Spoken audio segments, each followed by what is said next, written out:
ونعوذ بالله من شرور أنفسنا ومن سيئات أعمالنا من يهده الله فلا مضل له ومن يضلل فلا هادي له وأشهد أن لا إله إلا الله وأشهد أن محمدا عبده ورسوله يا أيها الذين آمنوا اتقوا الله حق تقاته ولا تموتن إلا وأنتم مسلمون يا أيها الناس اتقوا ربكم الذي خلقكم من نفس واحدة وخلق منها زوجها وبث منهما رجالا كثيرا ونساء واتقوا الله الذي تساءلون به والأرحام إن الله كان عليكم رقيبا يا أيها الذين آمنوا اتقوا الله وقولوا قولا سديدا يصلح لكم أعمالكم ويغفر لكم ذنوبكم ومن يطع الله ورسوله فقد فاز فوزا عظيما أما بعد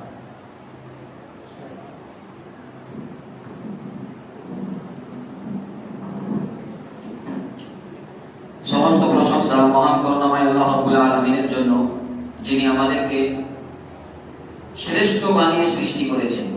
তার সৃষ্টির শেষ নেই এবং আল্লাহ রাব্বুল আলামিনের প্রশংসা মানুষ করে শেষ করতে পারবে না। পৃথিবীর সমস্ত গাছ, সমুদ্রের সমস্ত পানি এবং এই ধরনের কয়েক গুণ বাড়িয়ে দিল আল্লাহ রাব্বুল আলামিনের কালেমা, তার শেষ নেই। আল্লাহ রাব্বুল আলামিন তার এই বিশাল সৃষ্টির মধ্যে মানব জাতিকে শ্রেষ্ঠ বানালেন এবং মানব জাতিকে আল্লাহ রাব্বুল আলামিন শ্রেষ্ঠ বানিয়ে কিছু দায়িত্ব দিলেন। প্রথম বিষয় হচ্ছে মানুষের শ্রেষ্ঠত্ব, যে আল্লাহ রাব্বুল আলামিন মানুষকে জান্নাতে তৈরি করলেন। মানুষের ফার্স্ট তৈরি এটা আল্লাহ রাব্বুল আলামিন জান্নাতের উপরেই করলেন, আদম আলাইহিস সালামকে। এখান থেকে আল্লাহ রাব্বুল আলামিন বোঝাতে চাইলেন মানুষের আসল ঠিকানা সেটা হচ্ছে জান্নাত। কিছু ভুলের কারণে বা একটি গাছ শাজারাতুন মামনুআ, যাকে আল্লাহ রাব্বুল আলামিন মানা করেছিলেন, এই এক বাহানাতে আল্লাহ রাব্বুল আলামিন কুলনা বিতু মিনহা জামিআ, আদম আলাইহিস সালামকে এবং সমস্ত মানব জাতিকে জান্নাত থেকে পৃথিবীর বুকে পাঠিয়ে দিলেন দারুল আমাল হিসেবে, আমলের একটি জায়গা হিসেবে। আর জাযার জায়গা, বদলার জায়গা, দারুল কারার, তার জায়গা, সেটা আল্লাহ রাব্বুল আলামিন জান্নাত রাখলেন। তো মানুষের আসল ঠিকানা সেটা জান্নাত ছিল। আবার পুনরায় মানুষ সেই দিকে ফিরে যাবে, এটা থাকবে মানুষের মেন মোটিভ এবং তার চিন্তাধারা, আর সেইভাবে মানুষ কাজ করে যাবে। ফিরে কিভাবে যেতে পারে মানুষ তার অরিজিনাল ঠিকানায়, আসল জায়গায় মানুষ আবার পুনরায় কিভাবে ফিরে যাবে, এর জন্য আল্লাহ রাব্বুল আলামিন বিভিন্ন রকম ভাবে মানুষকে তার পথ, তার রাস্তা এবং তরিকা আল্লাহ রাব্বুল আলামিন দিলেন। যেখানে আদম আলাইহিস সালামকে জান্নাত থেকে পৃথিবীতে পাঠিয়ে দেওয়ার বিষয়টি আলোচনা করছেন সূরা বাকারা সূরা নম্বর 2 এর আয়াত নম্বর 38, 39, 40 এই আয়াতগুলোতে আল্লাহ রাব্বুল আলামিন সেখানে এটাও বলেন ইম্মা ইয়াতিয়ান্নাকুম মিন্নি হুদা ফামান তাবিআ হুদায়া ফালা খাউফুন আলাইহিম ওয়া লা হুম ইয়াহজানুন। যতদিন মানুষ আকাশে ছিল, আল্লাহর ফরমান ডিরেক্টলি আদম আলাইহিস সালামকে পৌঁছে যেত, যা আল্লাহ রাব্বুল আলামিন বলতেন সেরকম ভাবে হয়ে যেত, সেখানে কোনো চিন্তা ছিল না। এবারে পৃথিবীর বুকে মানুষ আসছে, সেই জায়গাতেও মানুষ সৃষ্টির সময় থেকেই শয়তানের সাথে একটা ক্লাশ তৈরি হচ্ছে। শয়তান যেহেতু ইবলিস, সে আদম আলাইহিস সালামকে সাজদা করলো না আল্লাহ রাব্বুল আলামিনের বলা সত্ত্বেও, এবং বিশেষভাবে সূরা বাকারা সূরা নম্বর 2 আয়াত নম্বর 33, 34, 35 এই আয়াতগুলোতে, সূরা আরাফ আয়াত নম্বর 15, 16, 17, 18 এই সব জায়গাতে আল্লাহ রাব্বুল আলামিন সেই পুরো একটি চিত্র তুলে ধরেছেন যে শয়তান কিভাবে অস্বীকার করছে, শয়তান নিজের বিবেক কাটাচ্ছে। খালাকতানি মিন নারিন ওয়া খালাকতাহু মিন তিন, হে আল্লাহ আমি কি করে তাকে সাজদা করতে পারি? তুমি তাকে মাটি থেকে সাজদা বানিয়েছো, আমাকে তুমি আগুন থেকে বানিয়েছো, অতএব আমি আগুনকে সাজদা করব, এটা হতে পারে না। আল্লাহ রাব্বুল আলামিন তাকে বিদায়িত করছেন, ফাখরুজ মিনহা, জান্নাত থেকে বেরিয়ে যাও, তোমার এখানে জায়গা নেই। কাকে বলা হচ্ছে? শয়তানকে। শয়তান এই জায়গাতে আল্লাহর সাথে আর্গুমেন্ট করছে, তর্ক বিতর্ক। একটি হচ্ছে আনজিরনি ইলা ইয়াউমি ইউআদুন, কিয়ামত পর্যন্ত আমাকে এতটা ছাড় দেওয়া হয় যেন আমি মানুষের কাছে লা ইয়ানু মিন বাইনি আইদিহিম ওয়া মিন খালফিহিম ওয়া আন আইমানিহিম ওয়া আন শামাইলিহিম ওয়া লা তাজিদু আকতারাহুম শাকিরিন, আমি মানুষের কাছে তার ডান দিক থেকে, বাঁ দিক থেকে, সামনে থেকে, পিছন থেকে, চারিদিক থেকে আসবো, মানুষকে তার উপর আক্রমণ করব। আক্রমণ তার ঈমানি আক্রমণ, তার আকীদাগত আক্রমণ, তার তাওহীদের উপর আক্রমণ, তার সঠিক পথের উপর আক্রমণ, তার সিরাতে মুস্তাকিমের উপর আক্রমণ এবং তার হিদায়াতের উপর আক্রমণ। সোজা কথা বলছে শয়তান, তুম্মা লাআকউদান্না লাহুম সিরাতাকাল মুস্তাকিম। তুমি তো মানুষের জন্য সোজা একটা রাস্তা বানিয়েছো, যে মানুষ যদি এই পথে চলে তাহলে আমার পুনরায় ফেরত সে জান্নাতে চলে আসবে, মানে জান্নাত থেকে বের করা হলো, পৃথিবীর সে জীবন কাটাবে। মানুষ যদি সোজা রাস্তায় চলতে থাকে, যেই রাস্তার ব্যাপারে নবী সাল্লাল্লাহু আলাইহি ওয়াসাল্লাম আল্লাহু তাআলা বলেছেন, ওয়া আন্না হাযা সিরাতি মুস্তাকিমান ফাত্তাবিউহু, সূরা নাম আয়াত নম্বর 159। যে নবী সাল্লাল্লাহু আলাইহি ওয়াসাল্লাম তুমি বলো এটাই আমার সোজা রাস্তা, তোমরা এরই ইত্তেবা করবে, এর উপরেই চলবে। ওয়ালা তাত্তাবিউস সুবুল, সোজা রাস্তা ডান দিক বাম দিক এই দিকে যে সব রাস্তা আছে সেই দিকে তুমি যাবে না। শয়তান বলছে, হে আল্লাহ তোমার যে সোজা রাস্তা আছে সিরাতাল মুস্তাকিম, আমি সেই সোজা রাস্তার ঘাটে ঘাটে মোড়ে মোড়ে বসে থাকবো, আর মানুষকে আমি আমার দিকে, ডান দিকে বাঁ দিকে চারিদিকে টানতে থাকবো, যেন মানুষ সোজা পথে না চলতে পারে, ঈমানের পথে, হিদায়াতের পথে, সিরাতে মুস্তাকিমের পথে, বা যেই পথ মানুষকে জান্নাত নিয়ে যায় সেই পথে যেন মানুষ টিকে না থাকতে পারে। এইভাবে শয়তান আর্গুমেন্ট করছে আল্লাহ রাব্বুল আলামিনের সাথে। আল্লাহ রাব্বুল আলামিন ছাড় দিয়ে দিলেন, ইন্নাকা মিনাল মুনজারিন, ঠিক আছে তোমার এটাই চাহিদা, তোমাকে ছাড় দিয়ে দেওয়া হলো, তুমি কিয়ামত পর্যন্ত, ইলা ইয়াউমি ইউবআসুন, কিয়ামত পর্যন্ত তোমাকে ছাড় দিয়ে দেওয়া হলো। কিন্তু শয়তান এই জায়গায় একটি কথা স্পষ্ট করছে, ইল্লা ইবাদাকা মিনহুমুল মুখলাসিন, যারা খাঁটি বান্দা হবে তাদের উপর আমার অস্ত্র কাজ করবে না। সূরা সাদের আয়াত নম্বর 100 মধ্যে আল্লাহ রাব্বুল আলামিন এই কথা বর্ণনা করছেন। যারা খাঁটি বান্দা হবে মানে যারা নিখুঁতভাবে ইসলামকে বুঝবে, ইসলামের উপর অটুট থাকবে, অটল থাকবে এবং সোজা জান্নাত তাদের উদ্দেশ্য হবে, তারা কোনোমতেই শয়তানের পথভ্রষ্টতায় বা শয়তানের ওয়াসওয়াসায় তারা কান দেবে না, বরং তারা আল্লাহর সোজা রাস্তার উপর অটল থাকবে এবং তারা জান্নাতকে টার্গেট বানিয়ে, তাকে ডেস্টিনেশন বানিয়ে, তাকে গন্তব্য বানিয়ে তাদের আমল সেরকম ভাবেই যাবে।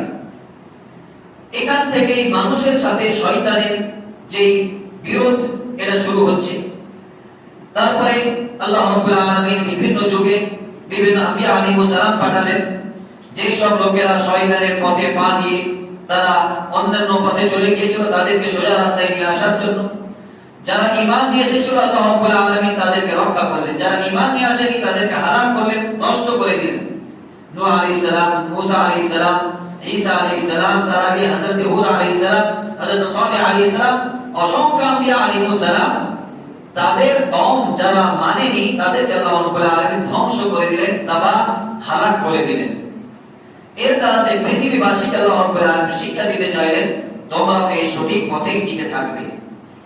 নবীদের এই সিলসিলা নবী মুহাম্মদ সাল্লাল্লাহু আলাইহি ওয়াসাল্লামের উপর আল্লাহ রাব্বুল আলামিন শেষ করলেন। নবী আর কেউ আসবেন না। সূরা আহজাব সূরা নম্বর 33 আয়াত নম্বর 40 এর মধ্যে, ওয়ামা মুহাম্মাদুন আবা আহাদিন মির রিজালিকুম ওয়ালাকিন রাসূলুল্লাহ ওয়া খাতামান নাবিয়্যিন, নবী মুহাম্মদ সাল্লাল্লাহু আলাইহি ওয়াসাল্লাম তিনি কোন জীবিত পুরুষ লোকের পিতা না, অর্থাৎ আর কোন ছেলে সন্তান রাসূল সাল্লাল্লাহু আলাইহি ওয়াসাল্লাম বেঁচে নেই। তারপরে ওয়ালাকিন রাসূলুল্লাহ, তিনি হচ্ছেন আল্লাহর রাসূল, ওয়া খাতামান নাবিয়্যিন, এবং তিনি হচ্ছেন শেষ নবী, এরপরে আর কোন কেউ নবী হিসেবে আসবে না। কিছু লোক দাবি তো করবে, নবী সাল্লাল্লাহু আলাইহি ওয়াসাল্লাম হাদিসের মধ্যে বলেছেন, সালাতুনা কাযাবুন, 30 জন কমপক্ষে এমন হবে তারা মিথ্যুক হবে, কুল্লুম ইয়াদাউনা আন্নাহু নবী, প্রত্যেকেই তারা দাবি করবে যে সে নবী, কিন্তু লা নবিয়্যা বা'দি, আমার পরে কোন নবী আসবে না, আনা খাতামুন নাবিয়্যিন, আমি হচ্ছি শেষ নবী। নবী মুহাম্মদ সাল্লাল্লাহু আলাইহি ওয়াসাল্লামের পরে আর কোন নবী আসবেন না, তিনি শেষ নবী। তাহলে হিদায়াতের যে বার্তা আদম আলাইহিস সালামকে যখন আল্লাহ রাব্বুল আলামিন পাঠিয়েছিলেন সেই সময় স্পেশাল ভাবে বলে দিলেন, ইম্মা ইয়াতিয়ান্নাকুম মিন্নি হুদা, আমার কাছ থেকে তোমাদের কাছে হিদায়াতের বার্তা যাবে, সঠিক পথ কোনটা, সিরাতে মুস্তাকিম কোনটা, কোন পথে চলতে হবে, কি আমল করতে হবে, কি কাজ করতে হবে, এর জন্য আমার পক্ষ থেকে তোমাদের কাছে বার্তা যাবে। নবী তো আসবেন না, তাহলে এই বার্তা থাকবে কি করে? এই জন্যই নবী মুহাম্মদ সাল্লাল্লাহু আলাইহি ওয়াসাল্লামকে আল্লাহ রাব্বুল আলামিন এমন ভাবে পাঠালেন যে ইসলামের উপর যেন কোনো ভেজাল গ্রহণযোগ্য না হয়। প্রথম বিষয় হচ্ছে যে ইসলামের বিষয়, শরীয়তের বিষয় আল্লাহ রাব্বুল আলামিন নিজের হাতে রাখলেন। নবী মুহাম্মদ সাল্লাল্লাহু আলাইহি ওয়াসাল্লামকে এই ইখতিয়ার দেওয়া হলো না যে হিদায়াতের পথ সিরাতে মুস্তাকিম এটা রাসূল সাল্লাল্লাহু আলাইহি ওয়াসাল্লাম নিজের পক্ষ থেকে বেছে নেবেন। এই ইখতিয়ার রাসূল সাল্লাল্লাহু আলাইহি ওয়াসাল্লামকে পর্যন্ত দেওয়া হয়নি। লা মালাকুন মুকাররাব ওয়ালা নাবিয়্যুন মুরসাল, কোন প্রেরিত রাসূল বা কোন কাছের ফেরেশতা কোন কারো এই ইখতিয়ার নেই যে আল্লাহ রাব্বুল আলামিন যে শরীয়ত দিচ্ছেন সেই শরীয়তের মধ্যে কোনো পরিবর্তন করে দেবেন। এর অর্থই হচ্ছে জান্নাত যাওয়ার পথ এটা আল্লাহ প্রদত্ত, রাসূল হচ্ছেন মাধ্যম আল্লাহর বার্তাটা পৌঁছে দেওয়ার জন্য। রাসূলের অর্থ কি? এটা আরবি একটি ভাষা। রাসূলের অর্থই হচ্ছে দূত, পিয়ন, মেসেঞ্জার, যেমন ইংলিশে মেসেঞ্জার বলছি। মেসেজটাকে মেসেঞ্জার, বার্তা বাহক যিনি, আল্লাহর বার্তা বান্দা পর্যন্ত পৌঁছে দেওয়া, এটাই হচ্ছে রাসূলের কাজ। আর এই জন্য রাসূলকে রাসূল বলা হচ্ছে। এবারে বিষয় হচ্ছে যে আল্লাহ রাব্বুল আলামিন তার বার্তা যে পাঠাচ্ছেন এই বার্তার মধ্যে কোনো যেন ভেজাল না ঢুকে, এই জন্য প্রথম বিষয় হচ্ছে যে যারা আকাশে কান পেতে বসে থাকে, জিন, শয়তান ইত্যাদি, তারা বলছে যে ইন্না সামি'না কুরআনান আজাবা, আমরা একটা আজীব কুরআন শুনলাম, একটা নতুন বিষয় সূরা জিনের মধ্যে বলা হচ্ছে। এমন অবস্থা যদি কেউ সেই কোরআন শোনার চেষ্টা করে কান লাগিয়ে, তাহলে পরে শিহা বা রসাদা, সে আগুন বা অগ্নি শিখা, আমরা দেখি রাতে কোন সময় তারা চিৎকানো বা শিখা আমরা বলি, সেটা আসলে হয় কি যে সব শয়তানরা কান পেতে থাকে, ফেরেশতাদের আল্লাহ রাব্বুল আলামিনের আদেশে ফেরেশতারা তারা নক্ষত্র নিয়ে তাদেরকে ছুড়ে মারে। এটা হচ্ছে তার আসল বিষয়। আর সেটা অনেক সময় দেখা যায় যে তারাকে আমরা ছিটকাতে দেখি বা শিখা আমরা ছিটকাতে দেখি। এরকম ভাবে তাদেরকে মারা হয় যেন কোরআনের কোন বার্তা যেটা আল্লাহ দেবেন শয়তানের কোন কানে না পৌঁছে যায় এবং তাতে কোনো ভেজাল না চলে আসে। এরকম ভাবে আগে আকাশকে পরিষ্কার করে দিলেন আল্লাহ রাব্বুল আলামিন। তারপরে সেই বার্তা আল্লাহ রাব্বুল আলামিন পৃথিবীতে পাঠাবেন কার মাধ্যমে? ফেরেশতাদের মধ্যে সবচাইতে যিনি শ্রেষ্ঠ, আল্লামাহু শাদীদুল কুওয়া। প্রথম বিষয় হচ্ছে রাসূল সাল্লাল্লাহু আলাইহি ওয়াসাল্লামের ব্যাপারে আল্লাহ রাব্বুল আলামিন সার্টিফাইড করছেন, মা ইয়ানতিকু আনিল হাওয়া ইন হুয়া ইল্লা ওয়াহয়ুন ইউহা। নবী মুহাম্মদ সাল্লাল্লাহু আলাইহি ওয়াসাল্লাম তিনি নিজের পক্ষ থেকে শরীয়তের একটি শব্দ বলেন না, ইন হুয়া ইল্লা ওয়াহয়ুন ইউহা, তিনি যা কিছু বলেন তিনি সেটাই বলেন যা তার কাছে ওহী করা হয় আল্লাহর পক্ষ থেকে। আল্লাহর যেই বার্তা হয় সেই বার্তাই রাসূল সাল্লাল্লাহু আলাইহি ওয়াসাল্লাম পৌঁছে দেন, তিনি নিজের পক্ষ থেকে কোনো কিছুই বলেন না।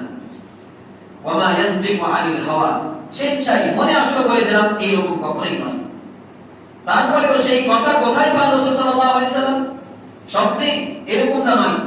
আল্লামাহু শাদীদুল কুওয়া, তাকে শিখে যান এমন একজন যিনি হচ্ছেন সবচাইতে বেশি শক্তপোক্ত ব্রেনের দিক থেকে এবং প্রত্যেক ক্ষেত্রে তিনি সবচাইতে বেশি শক্ত। আল্লাহর কোন বান্দার মধ্যে কোন মিস্টেক করবেন, কোনো কিছু ভুলে যাবেন, কোনো কিছু মিলিয়ে দেবেন, ভাষার কোনো পরিবর্তন হবে, শব্দের পরিবর্তন হবে, এর কোনো চান্স নেই, যেহেতু আল্লাহ রাব্বুল আলামিন জিবরীলের মাধ্যমে পাঠাচ্ছেন। এইভাবে আল্লাহ রাব্বুল আলামিন সংরক্ষিত করলেন ইসলামকে, যেই ইসলাম কিয়ামত পর্যন্ত টিকে থাকবে। সিরাতে মুস্তাকিম, যেই পথে মানুষ জান্নাত পেতে পারে সেই পথে যেন কোনো ভেজাল না আসে। তারপরে রাসূল সাল্লাল্লাহু আলাইহি ওয়াসাল্লামকে বলা হচ্ছে, এমনি রাসূলের ফজিলতের তো শেষ নেই। আমরা রাসূল সাল্লাল্লাহু আলাইহি ওয়াসাল্লামের ফজিলত কত বেশি শুনি। পৃথিবীর ইতিহাসে আদম আলাইহিস সালাম থেকে নিয়ে কিয়ামত পর্যন্ত শুধু মানব জাতি নয়, সমস্ত মাখলুকের মধ্যে রাসূল সাল্লাল্লাহু আলাইহি ওয়াসাল্লামের চাইতে শ্রেষ্ঠ কেউ হতে পারে না। সাইয়্যিদুল মুরসালিন, খাতামুন নবিয়্যিন, নবী মুহাম্মদ সাল্লাল্লাহু আলাইহি ওয়াসাল্লাম, তার চাইতে শ্রেষ্ঠ কেউ নয়। এই রাসূলকে আল্লাহ রাব্বুল আলামিন বলেন, লাউ তাকাওয়ালা আলাইনা বা'ওয়াল আকাবিল লাআখাযনা মিনহু বিল ইয়ামিন থুম্মা লাকাতা'না মিনহুল ওয়াতিন। রাসূল সাল্লাল্লাহু আলাইহি ওয়াসাল্লাম তিনিও যদি নিজের পক্ষ থেকে ইসলামে কোনো কিছু নিজের ঢুকিয়ে দেন বা নিজের পক্ষ থেকে কিছু বলেন, লাআখাযনা মিনহু বিল ইয়ামিন, আল্লাহ বলেন আমি ডান হাত দিয়ে শক্তভাবে তাকে ধরে নেব, থুম্মা লাকাতা'না মিনহুল ওয়াতিন, তারপর আমি তার গর্দন কেটে দেব। এইভাবে আল্লাহ রাব্বুল আলামিন ইসলামের হিফাজত করছেন। ইসলামের হেফাজত আল্লাহ রাব্বুল আলামিন এই রকম ভাবেই করে তারপরে সেই ইসলামকে আমাদের কাছে দিলেন।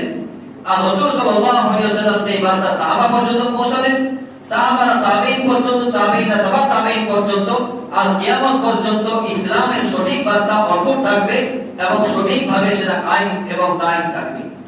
এইজন্য মুহাদ্দিসিন, মুফাসসিরিন, ফুকাহা তারা এক একটি হাদিসের জন্য এক এক মাস সফর করেছে একটা হাদিসের গবেষণার জন্য, কারণ যেন ভুল বার্তা উম্মতের কাছে না পৌঁছে যায়, যেন সঠিকটা আমরা তাদের কাছে পৌঁছাতে পারি। আল্লাহ রাব্বুল আলামিন দায়িত্ব নিচ্ছেন যে ইন্না নাহনু নাযালনা যিকরা ওয়া ইন্না লাহু লাহাফিজুন, সূরা হিজর আয়াত নম্বর 15 এর মধ্যে আমি এই জিকির কোরআন এবং তাফসীর মা তাফসীরি, কোরআন তার তাফসীর সহ আমি একে অবতীর্ণ করলাম, অর্থাৎ কিতাব ও সুন্নাহ, ওয়া ইন্না লাহু লাহাফিজুন, আর এই হেফাজত আমি করব আল্লাহ রাব্বুল আলামিন বলেছেন। এর হেফাজত আল্লাহ রাব্বুল আলামিন করলেন, আর খুব উত্তম ভাবে করলেন। আল্লাহ রাব্বুল আলামিনের চাইতে বেশি হেফাজতকারী কেউ নেই। যখন আল্লাহ দায়িত্ব দিচ্ছেন ইসলামের হেফাজতের, তাহলে ইসলামের ব্যাঘাত কেউ ঘটাতে পারে না। সারা বিশ্ব দেখে যেতে পারে কত কোরআনের ডুপ্লিকেট নিয়ে আসার চেষ্টা করা হলো, কেউ কোরআনকে পরিবর্তন করার স্বপ্ন দেখলো, কেউ ইসলামকে পরিবর্তন করার স্বপ্ন দেখলো, কোনোভাবেই কাজ হলো না, আর এটা কখনোই হবে না। লা তাযালু তাইফাতুম মিন উম্মতি যাহিরিনা আলা লা ইয়াদুররুহুম মান খাযালাহুম ওয়ালা মান খালাফাহুম হাত্তা ইয়াতি আমরুল্লাহ। সহিহ বুখারীর হাদিস, রাসূল সাল্লাল্লাহু আলাইহি ওয়াসাল্লাম বলেন কিয়ামত পর্যন্ত একটি দল, একটি জামাত অবশ্যই থাকবে যারা হকের উপর অটল থাকবে। তাদের বিরোধিতাকারীরা তাদের কোনো ক্ষতি করতে পারবে না, তাদেরকে যারা অপমান করতে চাইবে তারা তাদের কোনো ক্ষতি করতে পারবে না। কিয়ামত পর্যন্ত একটি দল অবশ্যই থাকবে যারা সঠিক ইসলাম ভালোভাবে বুঝবে এবং তার উপর অটল থাকবে এবং অটল থাকবে। এইভাবে আল্লাহ রাব্বুল আলামিন হেফাজত করলেন। মানুষের মেধা বা বিবেকের উপর ইসলাম বা ভালো মন্দ আল্লাহ রাব্বুল আলামিন ছেড়ে দিলেন না। এই জায়গাটা বা এই পয়েন্টটা আমাদেরকে সবচাইতে বেশি ভাবতে হবে, এবং এটাই আজকের এই পুরো প্রেক্ষাপটের মেন মুদ্রা হচ্ছে এই বিষয়টি। আমাকে কোনটা ভালো লাগলো সেটা কি ইবাদত হতে পারে বা সেটা কি নেকির কাজ হতে পারে না পারে না, এটা কখনোই যেন আমরা না ভেবে নিই যে যেই বিষয়টি আমাদেরকে ভালো লাগছে সেই বিষয়টি নেকির কাজ। এই ভালো লাগা ব্যাপারটি যখন রাসূলের উপর ছাড়া হলো না, তাহলে পরে পরবর্তীতে তিনি সাহাবী হন, তাবেঈ হন, যত বড়ই যে হোক না কেন, কারো উপর আল্লাহ রাব্বুল আলামিন ছেড়ে দিতে পারেন না। এই জন্যই আল্লাহ রাব্বুল আলামিন বলেছেন আল ইয়াউমা আকমালতু লাকুম দীনাকুম ওয়া আতমামতু আলাইকুম নি'মাতি ওয়া রাদিতু লাকুমুল ইসলাম দীনা। সূরা মাইদা সূরা নম্বর 5 আয়াত নম্বর 3। সূরা এই আয়াতটি অবতীর্ণ হচ্ছে হজ্জাতুল বিদার সময়, মানে একেবারে শেষ সময়। রাসূল সাল্লাল্লাহু আলাইহি ওয়াসাল্লাম বলেছেন, মানে আল্লাহ রাব্বুল আলামিন রাসূলের কে দিয়ে বলেছেন, হে রাসূল তুমি বলে দাও আল ইয়াউমা আকমালতু লাকুম দীনাকুম, আজ আমি তোমাদের জন্য দ্বীনকে কমপ্লিট করে দিলাম। মুকাম্মাল বলা হয় কোন একটা জিনিস যখন সম্পূর্ণ হয়ে যায়, একটা গ্লাসে পানি আছে আর এক ফোঁটাও পানি তাতে দেওয়া যাবে না, তখন সেটাকে মুকাম্মাল বলা হয়। এইভাবে ইসলামকে আল্লাহ রাব্বুল আলামিন পরিপূর্ণ করলেন। ওয়া আতমামতু আলাইকুম নি'মাতি, আমার নিয়ামত অর্থাৎ নিয়ামতে ইসলাম সেটাকে আমি সম্পূর্ণ করে দিলাম। ওয়া রাদিতু লাকুমুল ইসলাম দীনা, আজ যে ইসলাম তোমার কাছে আছে এই ইসলাম দ্বারা আমি সন্তুষ্ট হলাম। পরবর্তীতে মানুষ কোন একটা কাজকে ভালো ভেবে করবে, সেই কাজটা যে ভালো এর গ্যারান্টি কে দেবে? সেই কাজটা যে আল্লাহ পছন্দ করেন এর গ্যারান্টি কে দেবে? যদি সেটা পছন্দনীয় হতো তাহলে রাসূল সাল্লাল্লাহু আলাইহি ওয়াসাল্লাম অবশ্যই বলতেন।